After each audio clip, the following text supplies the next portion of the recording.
International Motorsports Hall of Fame. Starting here with Dale Earnhardt car. Yes, number 3, the Intimidator. He got his son over here,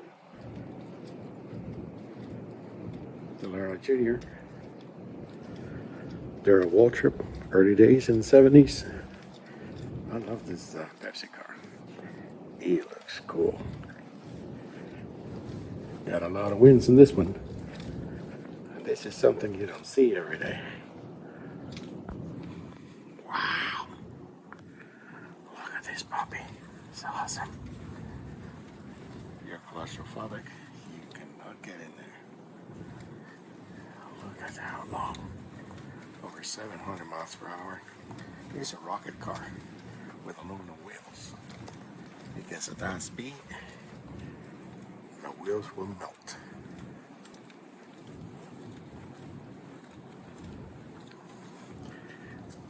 We got Kyle Busch, David Gallard. We got a Grand Italian car back there, and this that I baptized a torpedo car. It's one of those Bonneville flats. Went over 400 miles per hour. Boogity, boogity, boogity. Let's go racing. Yeah. That's something that Darrell just loved to drive. He's still old, and I bet he'll get on Wonder Bread. That's from the Ricky Bobby movie. Different industry right here. The man himself, Mr. Force. Of course. Yep, we're talking about Bill Elliott.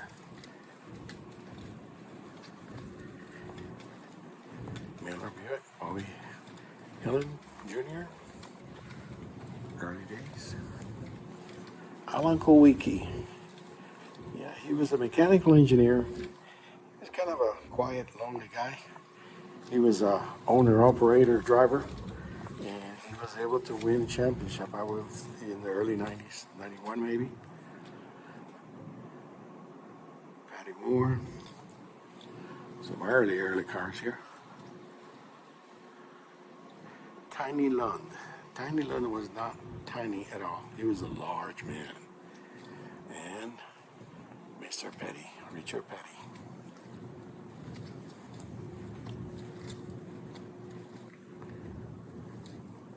Love to take Jonas. With a 426, Buddy Baker. He actually went 200 miles per hour on one of these. Jeffrey Earnhardt. Jeffrey Earnhardt is one of the sons of Dale Earnhardt from his first get around. Not as famous as Dale Earnhardt Jr. He decided to go his own way. Seems that he didn't get along with the old man a whole lot. I don't know, he didn't want to be on the shadow of his own man. He wanted to do his own thing. And I wish him good. He had some wins, he had some races, and I believe he may still running. International Motorsports Hall of Fame. Right at the track of Talladega. This is one of the 3 buildings they have. Got a lot of NASCAR. Oh yes. The Alabama gang. Yep. Oh, these are rowdy guys from Alabama.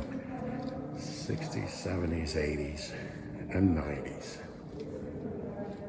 Some of them are still around, but most of them faded or died.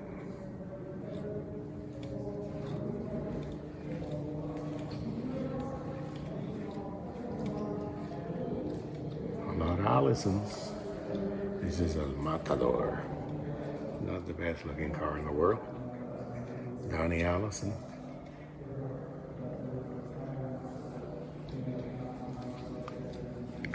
Offenhauser.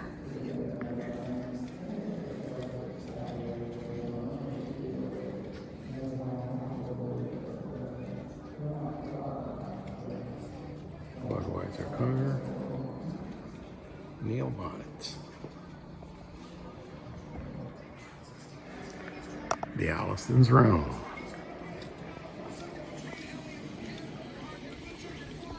Bobby Allison. I told Wally Dawn back before the race started, he ran really, really strong yesterday in practice.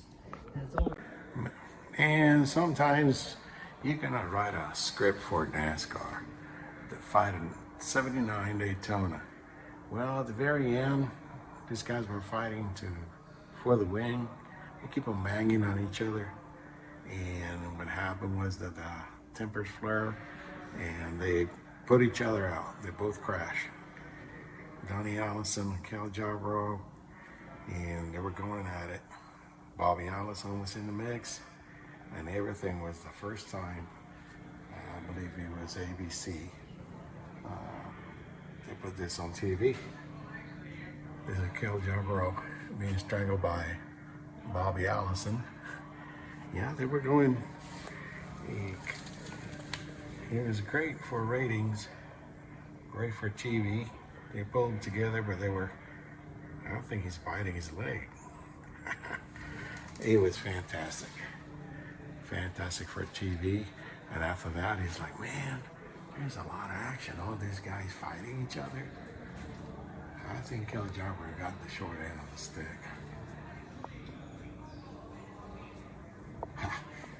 Awesome. Here, there's a car that tells you about dominance on the track. Is this one, Richard Petty STP car. Yep, he got 200 wins. Multiple championships. He was the man for many years. This is a 1974 Charger. I love the rear of it. Oh yeah. Love this car. Color is kind of faded away. These are the specs. Back in the day, there was not a whole lot of safety or hula. That's it. 4 on the floor, stick shift with tape, and aluminum seat. That was it.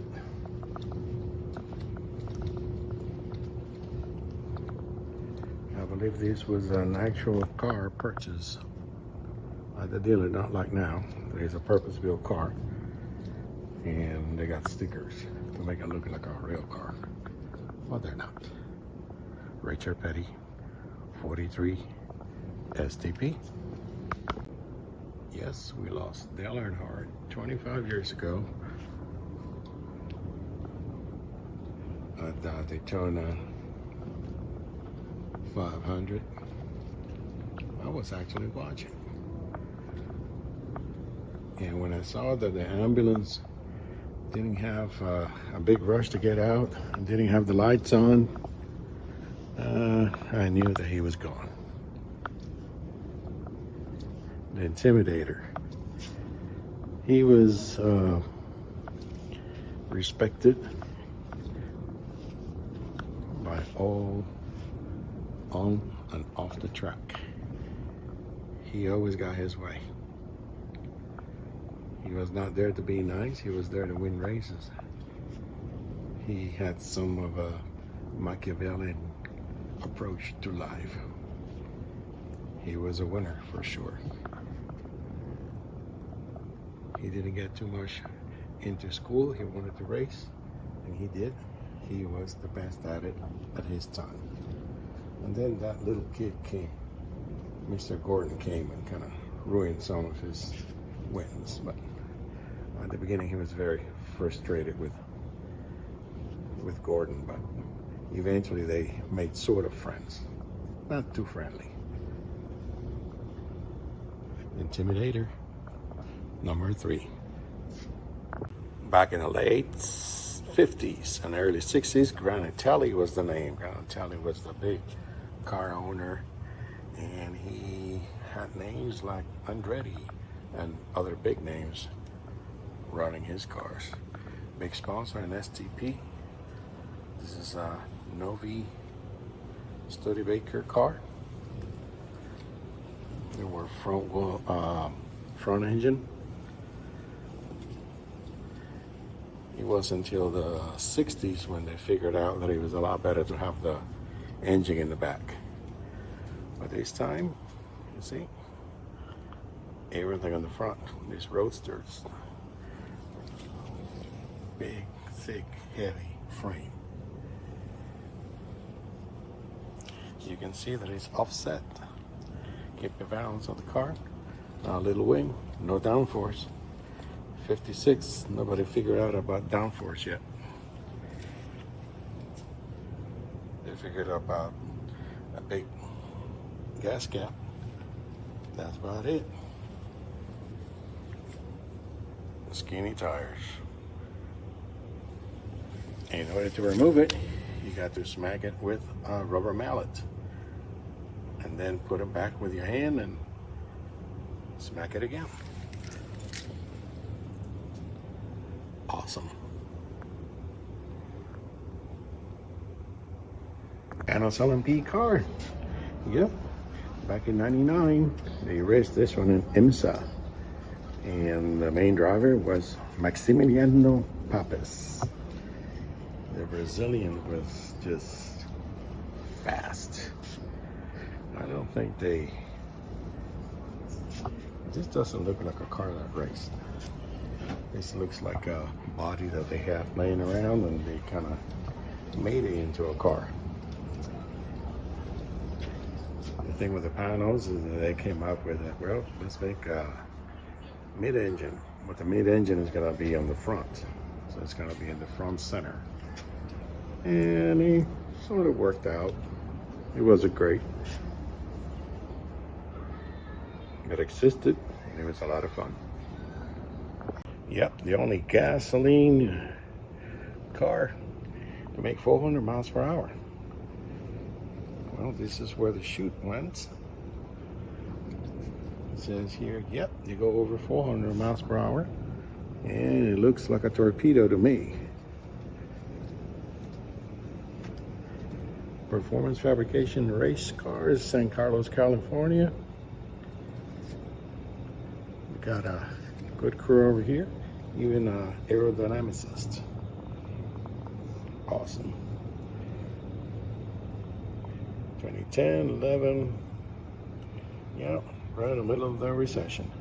These guys were running this torpedo-looking thing. Look at how long. Man, he really looks like a torpedo.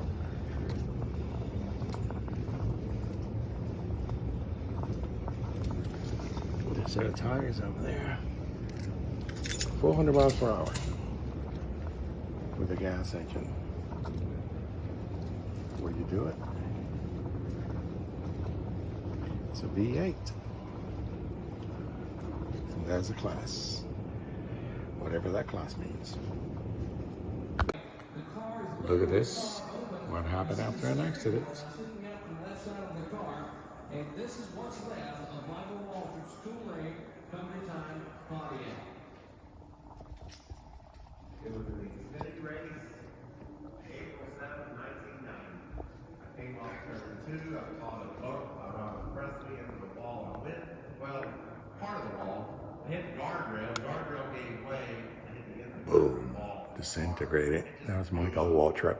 There's no other way. 1990, I believe. People, the stands, my friends down on pit road, they Everybody thought he was dead. Michael Waltrip get killed. There's no way anybody can survive a crash that looked like that. But somehow they peeled the sheet metal away. My feet were on the ground. There was no floorboard underneath. The steering wheel was off to the right somewhere. I was just sitting there, nothing in front of me. The car had just torn into pieces. And I was fine. Sat there looking up at people, thinking, why are y'all so concerned? I feel fine. I later saw the video and understood their concern. And this is a section of the barriers that we got today. Galvanized steel. It's about an 8 inch by 8 inch. All welded together. And it slides on its bottom. And this piece of foam here act like shock absorbers. And we got the wall. The wall made out of concrete that doesn't move. But because of this mechanism, now people can walk away. Mighty Mouse, the top dragster. Ed and Kay. Kay and Ed's toy. It's gasoline dragster.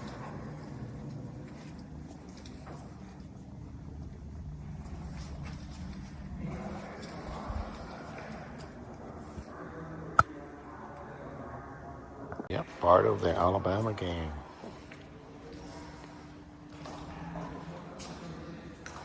Mom's toy. Great paint.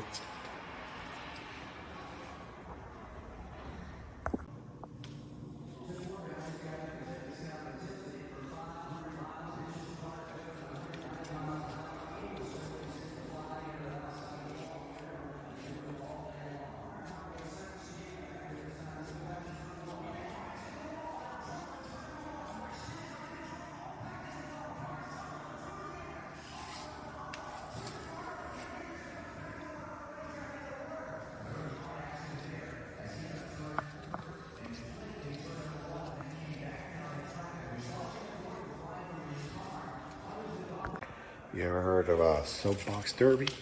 Well, back many years ago at the beginning of the 20th century, they raced these puppies just on gravity, going down the hill.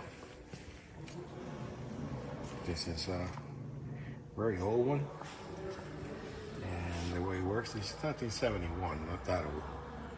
The way it works is that you work with your dad and you build a car, gravity only, and then you go down the hill in it and race it. Eventually they got way too competitive and most of the kids got too lazy, and each time you needed to bring the car back up, it's a lot of work going up the hill with the same damn car. And today's kids, not in a long shot. So I think that maybe they still do it, but today's kids are not into anything physical. But this is an example of a modern soapbox derby, aerodynamic.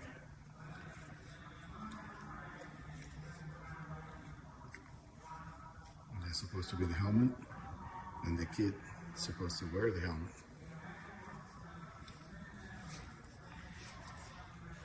Some of the magic is aerodynamic, and also the wheel bearings have to be extremely clean, and the rails have to be very well polished.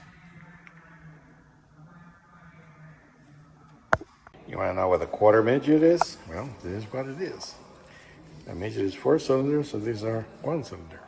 Basically a go-kart with a roll cage in the form of a old Indy race car. And there you go. Awesome. Back in the day, NASCAR had different lug nuts. 5 lug nuts, you have to carry them, and this guy had them in the mouth.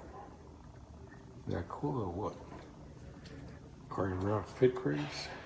They use athletes for the jack stands, and became a whole science.